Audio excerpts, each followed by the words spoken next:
4.3ல question number 20 ஒரு பெட்டியில் 2 வெள்ளை பந்துகள் 3 கருப்பு பந்துகள் மற்றும் 4 சிவப்பு பந்துகள் உள்ளன. பெட்டியிலிருந்து 3 பந்துகளை தேர்ந்தெடுக்கும் பொழுது அவற்றில் குறைந்தபட்சம் ஒரு கருப்பு பந்து இருக்குமாறு எத்தனை வழிகளில் தேர்வு செய்யலாம்? இதான் கொஸ்டின் கேட்டிருக்காங்க.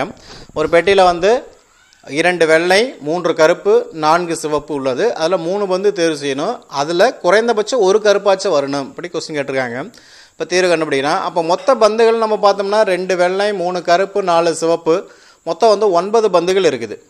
மொத்தம் வந்து 5 நாளும் 9 பந்துகள் உள்ளது. அதில் 3 பந்து எடுக்கணும்.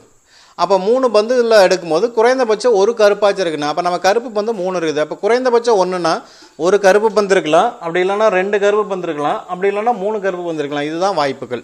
அப்போ நான் என்ன பண்ணுறோம், ஃபஸ்ட் எடுத்தாண்டா கருப்பு பந்து 3, சிவப்பு வெள்ளையும் சிவப்பு சேர்த்தா 6. ஏன்னா கருப்பு பந்து வந்து 3 இருக்குதுன்னா மீதி இருக்கிற வெள்ளையும் சிவப்பு சேர்த்தா 6 இருக்குது. அப்போ தேர்வு செய்யும் முறைகள். அப்போ தேர்வுகள் இப்போ வந்து நம்ம வந்து கருப்பு பந்தில் ஒரு பந்து எடுக்கிறோம். ஏன்னா குறைந்தபட்சம் 1ன்னு சொன்னாலும் ஒரு பந்து எடுத்துக்கிறோம். அப்போ வெள்ளை சிவப்பு மீதி எத்தனை பந்து இருக்கும்? 2 பந்து வரும். அப்போ என்ன வரும்? 3C1 6C2 3C1ஓட வேல்யூ 3 6C2ஓட வேல்யூன்னு பார்த்தோன்னா 6 × 5 / 1 × 2 15ன்னு கிடைக்கும். அப்போ 15 × 3 45. அடுத்தது கருப்பு பந்து 2 பந்து கிடைக்குது. இந்த வெள்ளை சிவப்பு ஏதாச்சும் 1 கிடைக்குது.